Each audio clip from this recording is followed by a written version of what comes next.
হযরত আব্দুল্লাহ ইবনে bush রাদিয়াল্লাহু আনহু থেকে বর্ণিত, তিনি ফরমান যে একদিন রাসূলুল্লাহ সাল্লাল্লাহু আলাইহি ওয়াসাল্লাম জুমার খুতবা দিচ্ছিলেন। এমত অবস্থায় এক ব্যক্তি পিছন থেকে মানুষের গা টপকে টপকে মানুষকে ঢিয়ে ঢিয়ে সামনের দিকে অগ্রসর হচ্ছিলেন।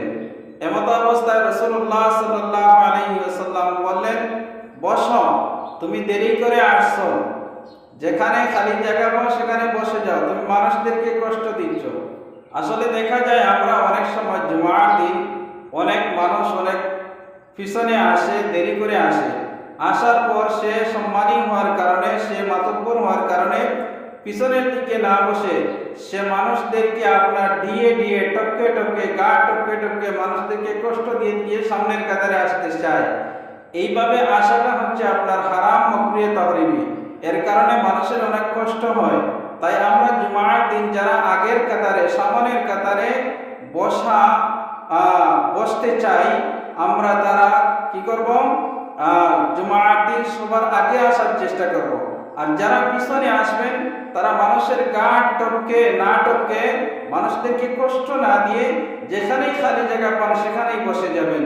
কারণ নামাজের কাতারে সব সমান, মুরব্বী এবং যুবক এবং আলিম, এরপরে জাহিল বা মূর্খ, যারাই হন না কেন নামাজের কাতারে সবাই সমান।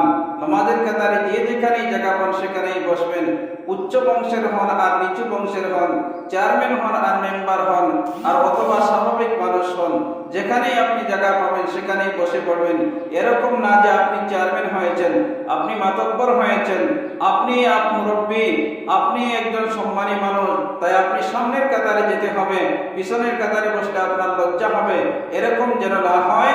আপনি যেখানে জায়গা পাবেন সেখানে বসে পড়বেন।